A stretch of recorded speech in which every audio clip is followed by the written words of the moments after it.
सर्दी अपने पूरे जोर पर थी। सुबह सुबह धुंध गांव को ऐसे ढक लेती थी जैसे किसी ने सफेद चादर बिछा दी हो।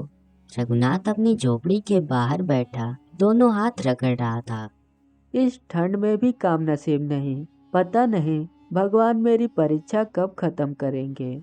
रघुनाथ कभी मेहनत मजदूरी करके गुजारा कर लेता था, लेकिन बीते सालों में उस पर कर्ज चढ़ता ही चला गया। किसी से उधार लिया, किसी से सामान, और अब हालत यह थी कि गांव में लोग उसे काम देने से भी कतराने लगे थे। फिर भी उसके स्वभाव में कभी करवाहट नहीं आई। गांव में कोई बीमार मिल जाता तो रघुनाथ हाल चाल पूछ लेता। किसी को बोझ उठाने में दिक्कत होती तो बिना बोले हाथ बटा देता। दोपहर होते होते वह काम की तलाश में गांव की गलियों से लौट रहा था। तभी उसकी नजर बाजार के कोने पर पड़ी। वहां एक बहुत बूढ़ा आदमी खड़ा था। उसके सामने एक बेहद पुराना ठेला खड़ा था। ठेला इतना जर्जर था कि लगता था जैसे कई पीढ़ियां उसे ढकेल चुकी हो। बूढ़ा आदमी ठेले पर हाथ फेरते हुए बोल रहा था। ले लो भाया, अब इस शरीर में ताकत नहीं बची। इस ठेले को ढकेलना अब मेरे बस का नहीं। रघुनाथ रुक गया। वह ठेले को ध्यान से देखने लगा। ठेला? अगर मेरे पास ठेला होता तो कुछ न कुछ बेचकर पेट तो पाल ही सकता था। वह बूढ़े आदमी के पास गया। काका, ये ठेला कितने का दोगे? बूढ़े आदमी ने रघुनाथ को ऊपर से नीचे तक देखा।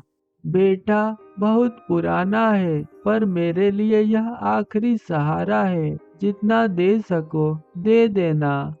काका, मेरे पास ज्यादा नहीं, पर जो है वो सब दे सकता हूँ।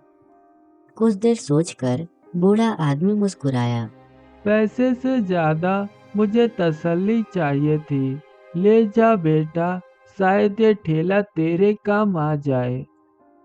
शाम तक वह ठेला ढकेलता हुआ अपनी झोपड़ी तक ले आया। झोपड़ी के दरवाजे पर ठेला खड़ा कर वह वहीं जमीन पर बैठ गया। ठंडी हवा चल रही थी। आसमान में तारे दिखने लगे थे। ठेला तो आ गया, पर अब इसमें बेचूं क्या? फलों के लिए पैसे कहाँ से लाऊं? काफी देर तक वह यूं ही बैठा रहा। फिर उठकर गांव की तरफ गया। एक एक घर के दरवाजे पर दस्तक दी। किसी ने मना किया, किसी ने पुराना कर्ज याद दिलाया। थक हार कर वह लौट आया। झोपड़ी में घुसते ही वह सीधे अपने बिस्तर पर गिर पड़ा। हे भगवान, अगर कुछ करना है तो अभी करना। और वह गहरी नींद में चला गया। अगली सुबह सूरज की हल्की रोशनी झोपड़ी में आई। रघुनाथ ने आंखें खोली। जैसे ही उसने बाहर देखा वह सन्न रह गया। उसका ठेला तरह तरह के ताजे फलों से भरा हुआ था। सेब, संतरे, अमरूद, सब करीने से सजे हुए। ये कैसे हो सकता है? हे भगवान, अगर ये आपकी कृपा है तो मैं इसे कभी गलत काम में नहीं लाऊंगा। तभी ठेले के भीतर से एक शांत और गहरी आवाज आई। डर मत रघुनाथ। का कौन है? मैं वही हूँ जिसे तू कल घर लाया था। रघुनाथ की नजर ठेले पर टिक गई। मैं उन लोगों के लिए हूँ जो टूटने के बाद भी दूसरों का भला सोचते हैं। रघुनाथ चुप हो गया। उसकी आंखों में आंसू आ गए। रघुनाथ कुछ पल तक ठेले को देखता रहा। ठंडी हवा के बीच भी उसके माथे पर पसीना आ गया था। अगर अगर तू सच में बोल सकता है तो ये बता, तू मेरे पास क्यों आया? ठेले से वही शांत आवाज आई। क्योंकि तूने कभी अपने दुख को दूसरों के दुख से बड़ा नहीं माना। तूने खाली पेट सोना स्वीकार किया, पर किसी भूखे को खाली हाथ नहीं लौटाया। रघुनाथ चुपचाप सुनता रहा। पर मैं तो खुद कर्ज में डूबा हूँ। मेरे पास देने को कुछ नहीं। इसीलिए तो मैं तेरे पास हूँ। याद रख, मैं फल दूंगा, पर रास्ता तुझे खुद चुनना होगा। अगर ये सच है तो मैं मेहनत करूँगा। ठंड में जो कमजोर हैं उनका सहारा बनूंगा। उसी दिन सुबह रघुनाथ ने ठेले को साफ किया, फलों को ठीक से सजाया। उसने कोई बड़ा नारा नहीं लगाया, न ही किसी को आवाज दी। बस ठेले के पास खड़ा हो गया। गांव के कुछ लोग ठंड से कांपते हुए निकल रहे थे। उनकी नजर फलों पर पड़ी। अरे रघु, ये फल कहाँ से लाया? कल तो तेरे पास कुछ भी नहीं था। बस भगवान की मेहरबानी है। और दाम? जितना दे सको, और जिनके पास कुछ ना हो उनके लिए भी फल हैं। लोग एक दूसरे का मुंह देखने लगे। ठंड के दिनों में फल खरीदना किसी को समझ नहीं आ रहा था। फिर एक बुजुर्ग आगे बढ़ा, हाथ कांप रहे थे। बेटा, 2 दिन से शरीर में ताकत नहीं, एक फल दे दे। रघुनाथ ने बिना कुछ पूछे एक संतरा उसके हाथ में रख दिया। बुजुर्ग ने जैसे ही खाया, उसके चेहरे पर राहत दिखी। अरे वाह बेटा, ये फल तो जैसे जादुई हो। इसे खाते ही जैसे शरीर में कोई ताकत आ गई हो।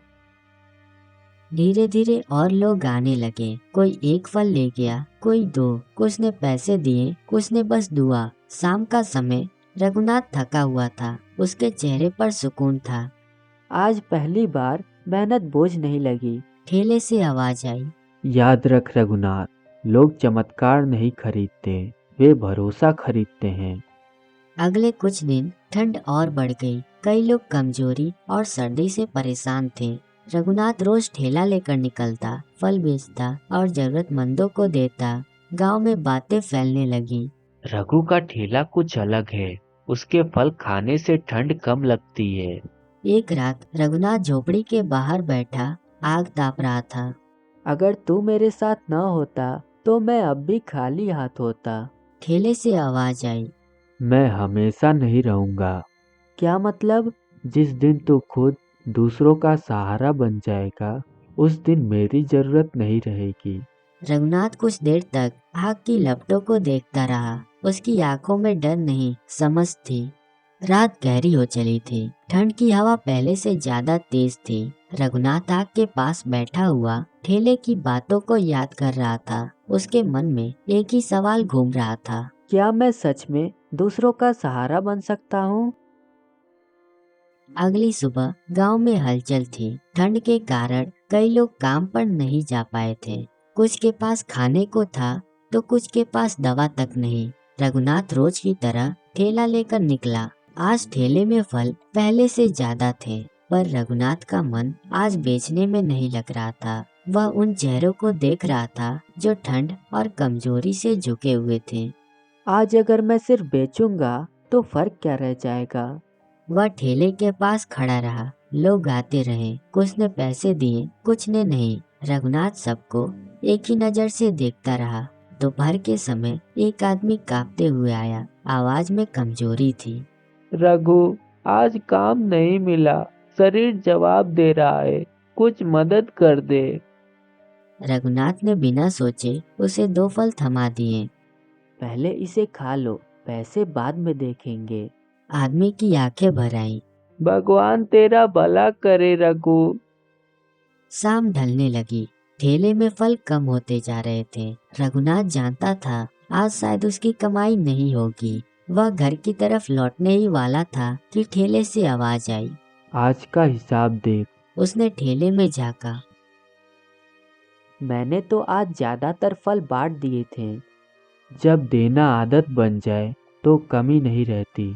रघुनाथ की आंखें नम हो गईं। वही रात रघुनाथ झोपड़ी के बाहर खड़ा था। ठेला सामने खड़ा था। आज मुझे समझ आ गया, अब मैं डरता नहीं हूँ। तो मेरी परीक्षा पूरी हुई। रघुनाथ चौंक गया। कौन सी परीक्षा? क्या तू सिर्फ पाने के लिए अच्छा है या देने के लिए भी? हवा तेज चली, ठंड बढ़ गई। अगली सुबह रघुनाथ जल्दी उठा, सीधे बाहर आया। वह ठिठक गया। ठेला अब वैसा ही पुराना था जैसा पहले दिन था। ना कोई फल, ना चमक। तो तू चला गया। ठेले से कोई आवाज नहीं आई। रघुनाथ कुछ देर तक खामोशी से खड़ा रहा। कुछ दिन बाद रघुनाथ वही ठेला लेकर गांव में फल बेच रहा था। अब फल जादू से नहीं, मेहनत से आते थे। कुछ लोग उधार पर लेते, कुछ कम दाम पर अब गांव रघुनाथ के साथ खड़ा था। अगर आपको यह कहानी पसंद आई तो वीडियो को लाइक करके चैनल को सब्सक्राइब कर लें। मिलते हैं आपसे एक और नई मजेदार कहानी के साथ।